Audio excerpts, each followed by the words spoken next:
شیخ نے دعوت قبول کی, اسے دعائیں دی اور کہا کہ لو یہ چابی اور یہ سامنے گاڑی کھڑی ہے, تمہارے لیے میری طرف سے ہدیہ. کوئی کر سکتا ہے کہ ایک چمچماتی کار آپ کو ابھی ملی ہے ہدیے میں, آپ نے ابھی تک سوار بھی اس میں نہیں ہوا, اور کوئی بندہ آیا اور اسے آپ نے دے دیا؟ حقیقت میں اس کے لیے بہت بڑا دل چاہیے, ہر کوئی اس طرح نہیں کر سکتا. بادشاہ وقت شیخ ابن عثیمین رحمہ اللہ کے گھر آئے. اس سے آپ اندازہ لگا سکتے ہیں کہ وہاں کے بادشاہ بھی کس طرح ہوتے ہیں, کہ ایک عالم دین کی عزت اور تعظیم کے لیے ان کے گھر آئے ہوئے ہیں, اور جو ان کا ٹوٹا پھوٹا گھر تھا اسی میں جا کر نیچے بیٹھ کر گہوا پی رہے ہیں. بادشاہ بھی اور شیخ بھی ایک دم نیچے فرش پر بیٹھے ہوئے شیخ کے گھر میں. تو بادشاہ نے کہا کہ یہ آپ کا گھر آپ کے لائق نہیں ہے, آپ اجازت دیں تو ایک اچھا سا گھر جو آپ کے لائق ہو ہم تیار کر دیتے ہیں, بس آپ کی اجازت چاہیے. تو شیخ نے کہا کہ نہیں, اس کی ضرورت نہیں ہے, ایک گھر میرا بن رہا ہے صالحیہ میں, تو عنقریب ہم اس میں شفٹ ہونے والے ہیں, یہ عارضی گھر ہے ابھی ہمارا, تو اس لیے پلیز رہنے دے, ضرورت نہیں اس کی. تو جب بادشاہ نے سنا کہ ہاں شیخ شفٹ ہونے والے ہیں نئے گھر میں, تو پھر اور اصرار نہیں کیا. جب چلے گئے بادشاہ تو ان کے شاگردوں نے کہا کہ شیخ آپ کا کہاں گھر بن رہا ہے, ہم تو نہیں جانتے, ہمیں تو خبر نہیں تھی کہ آپ کو کوئی نیا گھر بن رہا ہے اور آپ وہاں شفٹ ہونے والے ہیں. تو شیخ نے کہا کہ کیوں, تمہیں پتا نہیں ہے کہ صالحیہ میں اصل سب کا گھر وہی موجود ہے؟ صالحیہ کیا تھا, وہاں کا قبرستان تھا, اور شیخ نے مراد لیا قبرستان کو, کہ وہاں ہمارا گھر تیار ہو رہا ہے اور وہیں ہم شفٹ ہونے والے ہیں. یہ تو عارضی گھر ہے, چند دن اس میں رہیں گے, ابھی اصل تو وہی گھر ہے اور اس کی تیاری چل رہی ہے. بادشاہ کو خبر ہی نہیں لگی کہ شیخ نے کون سا گھر مراد لیا. تو یہ تھے مال کے پیچھے بھاگنے والے نہیں. ایسا بندہ کیا کبھی کسی کو دھوکہ دے سکتا ہے اور کسی سے ایک پیسہ دھوکے سے لے سکتا ہے؟ نہیں ہو سکتا. تو سخاوت اور فیاضی صرف یہ نہیں کہ ایک بہت اچھی صفت ہے, اس کو دوسرے ناحیے سے دیکھنے کی ضرورت ہے کہ جو سخی ہوگا, فیاض ہوگا, وہ کبھی بھی کسی دوسرے کا مال غلط طریقے سے نہیں لے سکتا, کبھی کسی کو دھوکہ نہیں دے سکتا. یہ سامنے والا غافل بھی رہے, اس کے سامنے لاکھوں کروڑوں پڑا ہوا رہے, ایک پیسہ بھی وہ نہیں لے گا. وہ ناجائز طریقے سے دوسرے کا مال کیسے لے سکتا ہے؟ خود اپنے پیسے کو دوسروں کو دے رہا ہے تو دوسرے کا پیسہ کیسے وہ ہڑپ سکتا ہے؟ تو سخی کبھی چور نہیں ہوگا, ڈکیت نہیں ہو سکتا, مکار نہیں ہوگا, فریب دینے والا نہیں ہوگا. اور اللہ کے رسول صلی اللہ علیہ وسلم سب سے زیادہ سخی تھے. تو یہ بہت بڑی صفت ہے سخاوت اور فیاضی کی. آج بھی دیکھیں حاتم طائی کا نام لوگ کیا کرتے ہیں, انتہائی ادب کے ساتھ لیتے ہیں. کتنے بڑے سخی اور فیاض تھے. ان کے لڑکے کو اللہ رب العالمین نے اسلام کی دولت سے, اسلام کی نعمت سے نوازا. ان کے لڑکے کا نام ہے عدی بن حاتم الطائی. صحیح مسلم کے اندر ابھی ان کا ایک واقعہ اسی ہفتے ہم نے طلبہ کو پڑھایا. ایک فقیر آیا عدی بن حاتم الطائی رضی اللہ تعالیٰ عنہ کے پاس اور آ کر کہا کہ 100 درہم دے دے. یہ فقیر بھی بڑا اسٹینڈرڈ تھا. 100 درہم سمجھتے ہیں 100 درہم یہ معمولی مبلغ نہیں ہے. اللہ کے رسول صلی اللہ علیہ وسلم نے ایک صحابی کو 2 درہم دیے بکری خرید کر لانے کے لیے. تو یہ صحابی بڑے ماشاءاللہ ماہر تاجر تھے. انہوں نے 2 درہم میں ایک کی جگہ 2 بکری خریدی اور ایک بکری پھر 2 درہم میں بیچ بھی دیا, اور اللہ کے رسول صلی اللہ علیہ وسلم کو 2 درہم بھی واپس کر دیا اور ایک بکری بھی واپس کر دی. جس کام کے لیے اللہ کے رسول نے بھیجا تھا کہ 2 درہم میں ایک بکری خرید کر لائے مارکیٹ سے, تو اللہ کے رسول صلی اللہ علیہ وسلم کو ایک بکری بھی واپس کر دی اور جو 2 درہم لے کر گئے تھے 2 درہم بھی واپس کر دیا, اور پورا قصہ سنایا کہ اس طرح ہوا. تو اللہ کے رسول صلی اللہ علیہ وسلم نے برکت کی بڑی دعائیں دی. اس سے آپ اندازہ لگا سکتے ہیں کہ اس ماحول میں 2 درہم اور 1 درہم کی کیا قیمت ہے. تو ایک فقیر آیا اور عدی بن حاتم الطائی, حاتم طائی کے لڑکے سے کیا سوال کر رہا ہے کہ 100 درہم دے دیں. یہ سوچ کر کہ اتنے بڑے سخی اور فیاض ہیں, کم مانگوں گا تو کہیں بگڑ نہ جائیں. اس کے باوجود بگڑ گئے. علی رضی اللہ تعالیٰ عنہ بگڑ گئے, ناراض ہو گئے کہ تم کو پتا بھی ہے کہ کس کے پاس آئے ہو تم مانگنے کے لیے؟ حاتم طائی کے لڑکے سے مانگ رہے ہو اور صرف 100 درہم. قسم کھا لیا غصہ ہو کر کہ اللہ کی قسم تمہیں کچھ نہیں دوں گا. اور فوراً احساس ہوا, کہتے ہیں علی رضی اللہ تعالیٰ عنہ کہ غصہ تو اتنا چڑھا تھا کہ تمہیں کچھ نہیں دیتا, لیکن اللہ کے رسول کی ایک حدیث یاد آ گئی. اللہ کے رسول صلی اللہ علیہ وسلم نے فرمایا ہے کہ اگر کبھی کوئی قسم کھا لے اور قسم کھانے کے بعد اسے لگے کہ قسم کو توڑ دینا زیادہ بہتر ہے, تو اسے چاہیے کہ قسم توڑ دے اور اس کا کفارہ ادا کر دے, اور جو خیر کا کام تھا اس خیر کے کام کو کرے. تو ایک فقیر کو دینا یہ خیر کا کام ہے, اسے محروم کر دینا یہ خیر کا کام نہیں ہے. تو اللہ کے رسول کی اس حدیث کی وجہ سے اپنے غصے پر میں کنٹرول کر رہا ہوں, اور میں اپنے قسم کو توڑ رہا ہوں اور تمہیں دے رہا ہوں. ورنہ غصہ تو اتنا چڑھا تھا کہ تمہیں کچھ نہیں دیتا, اور قسم بھی کھا چکے تھے. پھر قسم کو توڑا, قسم کا کفارہ ادا کیا, اور اس فقیر کو 400 درہم دے کر رخصت کیا. تو یہ دل جو بڑا ہے نا, ہر ایک کے اندر نہیں ہو سکتا. اللہ رب العالمین نے بعض لوگوں کے دل کو اسی طرح بنایا کہ دوسروں کو دے کر انہیں خوشی محسوس ہوتی ہے, اور بعض لوگوں کو دوسروں کو ہڑپ کر خوشی محسوس ہوتی ہے. یہاں تک کہ اپنی بہن کو بھی نہیں چھوڑتے, اپنے بھائی کو بھی نہیں چھوڑتے. کچھ لوگ ایسے ہوتے ہیں, اور کچھ ایسے بھی ہوتے ہیں جو اجنبی بھی آ جائے یؤثرون علی انفسہم ولو کان بہم خصاصہ, جیسے کہ مدینے کے انصار نے مہاجرین کے لیے کیا تھا. کوئی جان پہچان نہیں تھی, لیکن اپنا سب کچھ ان کے لیے نچھاور کر دیا تھا. تو ہر ایک کو اللہ رب العالمین ایک طرح کا دل نہیں دیا ہے. اس لیے ایک انسان کو اپنے دل کی اصلاح کرنی چاہیے. اگر کسی طرح کی کوئی کجی ہے, اور لوگوں کو کبھی وہ سوچتا بھی ہے کہ کسی طرح کے دھوکہ دے دو, خصوصاً بعض ایسی چیزیں جہاں پر ہم توجہ نہیں دیتے, جیسے کہ میں بار بار کہتا ہوں, ٹرین وغیرہ کا سفر کرتے وقت, بس وغیرہ کا سفر کرتے وقت, اگر کبھی مجبوری میں آپ کو سفر کرنا بھی پڑے تو بعد میں ٹکٹ لے کر اسے پھاڑ کے پھینک دے, لیکن کبھی بھی بغیر ٹکٹ کے سفر نہ کریں. چاہے ٹی ٹی آئے یا نہ آئے, اس سے کوئی مطلب نہیں ہے. آپ اگر فرسٹ کلاس میں سفر کر رہے ہیں تو اسی کا ٹکٹ لیں, سیکنڈ کلاس کا ٹکٹ لے کر فرسٹ کلاس میں سفر نہ کریں.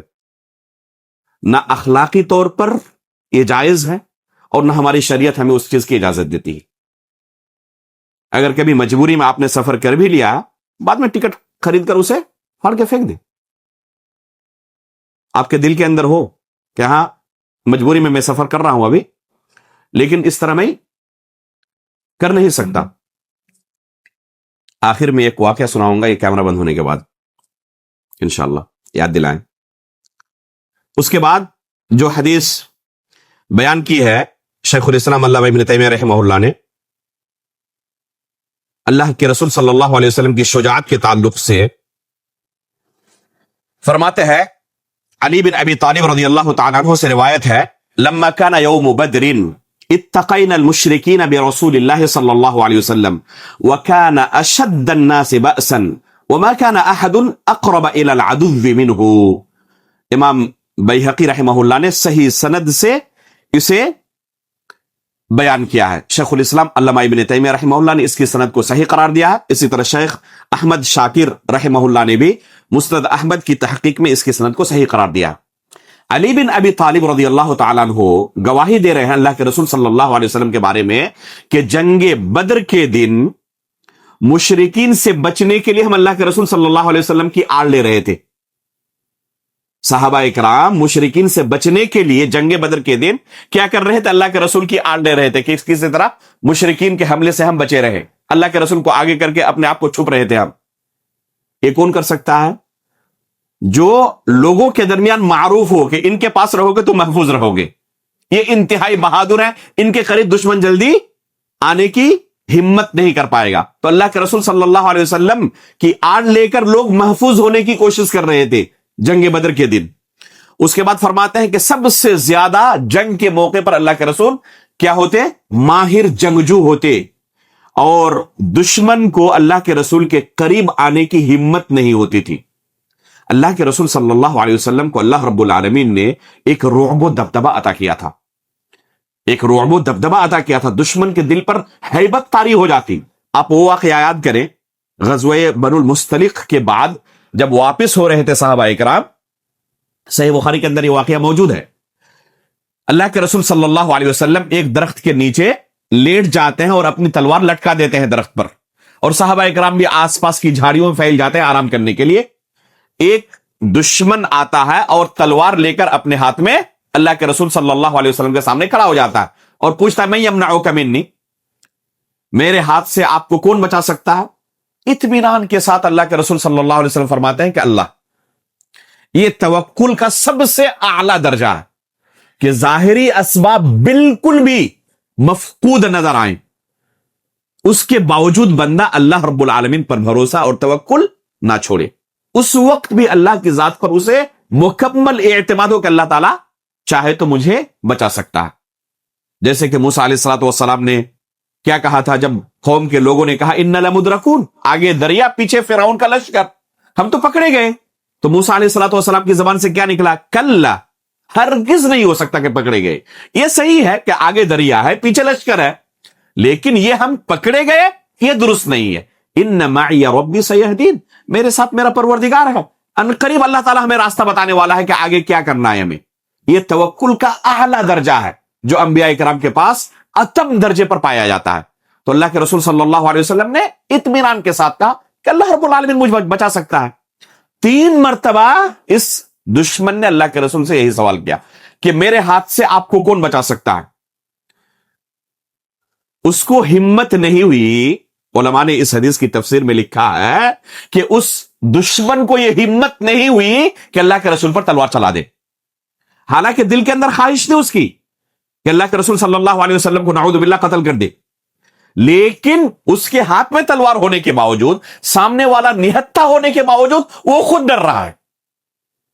تو یہ اللہ کے رسول صلی اللہ علیہ وسلم کا رعب تھا جو دشمن کے دل میں اللہ رب العالمین نے ڈال دیا تھا۔ یہ ہیبت تھی اللہ کے رسول صلی اللہ علیہ وسلم کی، اور اللہ کے رسول صلی اللہ علیہ وسلم حقیقت میں اتنے بہادر اور نیڈر تھے کہ دشمن اللہ کے رسول صلی اللہ علیہ وسلم کا چال ڈھال دیکھ کر ہی مرعوب ہو جاتا اور خود سکتے میں آ جاتا، ہاتھ میں تلوار ہونے کے باوجود بھی ہمت نہیں کر پاتا تھا۔ تو یہ اللہ کے رسول صلی اللہ علیہ وسلم کے تعلق سے صحابہ اکرام نے گواہی دی ہے کہ اللہ کے رسول صلی اللہ علیہ وسلم انتہائی درجے کے بہادر تھے۔ اللہ کے رسول صلی اللہ علیہ وسلم کی سخاوت کے تعلق سے ایک حدیث پھر نقل کی ہے شیخ الاسلام علامہ ابن تیمیہ رحمہ اللہ نے، اور یہ حدیث بھی صحیح بخاری اور صحیح مسلم دونوں کے اندر موجود ہے۔ فرماتے ہیں انس بن مالک رضی اللہ تعالیٰ عنہ، ما سئل رسول اللہ صلی اللہ علیہ وسلم علی الاسلام شیئا الا اعطاه، اسلام کا حوالہ دے کر کوئی بھی بندہ اللہ کے رسول سے کچھ بھی طلب کرتا تو اللہ کے رسول اسے ضرور عطا کرتے، کبھی انکار نہیں کرتے تھے۔ فرماتے ہیں فجاءه رجل فاعطاه غنما بین جبلین، ایک بندہ آیا اللہ کے رسول صلی اللہ علیہ وسلم کے پاس اور آ کر اس نے طلب کیا کہ میرا تعاون کر دیں، تو اللہ کے رسول نے کتنا تعاون کیا؟ فَأَعْطَاهُ غَنَمًا بَيْنَ جَبَلَيْن، 2 پہاڑوں کے درمیان جو بکریوں کا ریوڑ ہو سکتا تھا اللہ کے رسول نے پورا ریوڑ اسے دے دیا۔ اس کا اثر کیا ہوا اس شخص پر؟ یہ جو اللہ کے رسول صلی اللہ علیہ وسلم کی طرف سے اس نے سخاوت اور فیاضی دیکھی کہ میں نے جا کر تعاون طلب کیا اور ایک بکری دینے کے بجائے پورا کا پورا ریوڑ انہوں نے عطا کر دیا، تو جا کر فرجع الى قومه فقال یا قوم اسلموا ان محمدا یعطی عطاء من لا يخاف الفاقہ، اور دوسری روایتوں میں من لا يخاف الفقر۔ قوم کے لوگوں سے جا کر اس بندے نے کہا کہ میری قوم کے لوگوں جلدی اسلام قبول کرو، یہ محمد جو ہے نا وہ لوگوں کو اس قدر مال عطا کرتے ہیں کہ انہیں ڈر ہی نہیں ہوتا کہ دینے کی وجہ سے کبھی ہم فقیر ہو سکتے ہیں اور ہمارے گھر میں بھی کبھی فاقہ کشی ہو سکتی ہے، ان کو اس کا ڈر ہی نہیں ہے۔ دیکھیں کتنا اثر پڑا، مال کی وجہ سے بسا اوقات لوگوں کے دل بدل جاتے ہیں۔ کوئی شخص اسلام کے تعلق سے بدظن بھی ہو اور آپ اس کی مالی مدد کر دیں، خصوصاً ایسے موقع پر جب بندہ محتاج ہو، دوسروں سے مانگ رہا ہو اور کہیں سے مدد نہیں مل رہی ہو، اور آپ وہاں پر جا کر اس کی مالی مدد کریں، دیکھیں اس کا اثر کیا ہوتا۔ یہ احسان وہ بھول جلدی نہیں پائے گا، اور ہر مسلمان کو اللہ کے رسول صلی اللہ علیہ وسلم سے ان صفات کو سیکھنا چاہیے اور عملی زندگی میں نافذ کرنا چاہیے۔ یہ نہیں کہ صرف مسلمانوں کو بلکہ غیر مسلموں کی بھی مالی طور پر آپ مدد کر سکتے ہو، وہ ضرور مدد کریں. وہ آپ کا دشمن بھی ہو تب بھی اس کی مدد کریں.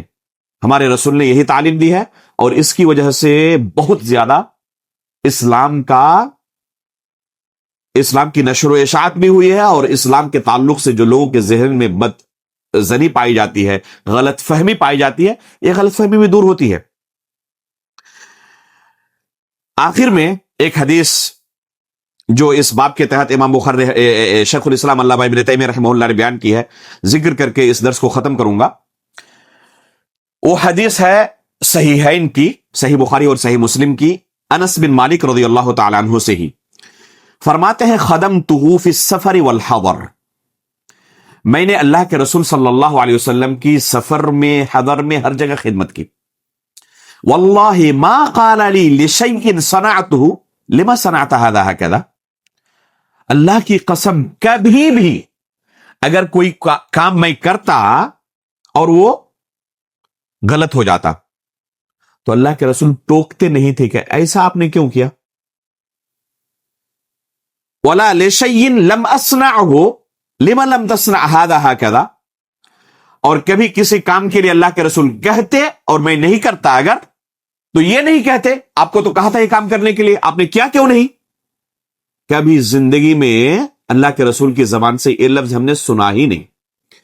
یہ کام ایسا کیوں کر دیا، اور یہ کام میں نے کہا تھا تو آپ نے کیوں نہیں کیا، یہ لفظ اللہ کے رسول کی زبان سے کبھی ہمیں سننے کا موقع نہیں ملا. حالانکہ بہت سارے موقعوں پر ہماری طرف سے کوتاہی ہوئی، لیکن اللہ کے رسول نے کبھی بھی ہمیں کوئی ڈانٹا پھٹکارا نہیں. وَكَانَ أَحْسَنَ النَّاسِ خُلُقًا، اور اللہ کے رسول صلی اللہ علیہ وسلم سب سے زیادہ بہترین اخلاق والے تھے. ایک انسان کے اخلاق کی پہچان اور اس کے اخلاق کا امتحان انہی موقعوں پر ہوتا. باہر کے کسی شخص سے جس سے آپ صرف چند لمحے کے لیے ملتے ہیں، مسجد میں ملتے ہیں، اسٹیج پر ملتے ہیں، کسی سفر میں ملتے ہیں، اور آپ کے اخلاق سے متاثر ہو جائے، یہ کمال نہیں ہے. وقتی طور پر آپ نے ان سے ملاقات کی. جو بندہ آپ کے ماتحت ہے، آپ باس ہیں اور آپ کے ماتحت ایک امپلائی ہے، آپ کے ماتحت کام کر رہا ہے، ایک دن کی بات نہیں ہے، قدم قدم پر اس کا آپ کے ساتھ سابقہ پڑتا ہے.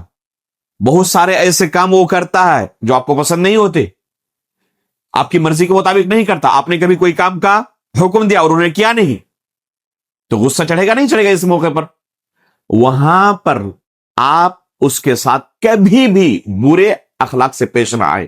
یہ ہے کمال اخلاق کی دلیل. اگر کسی کا نوکر، کسی کا ماتحت، کسی کا امپلائی اپنے باس کے تعلق سے حسن اخلاق کی گواہی دے تو واقعی وہ بندہ انتہائی اعلیٰ درجے کے اخلاق کا مالک ہے.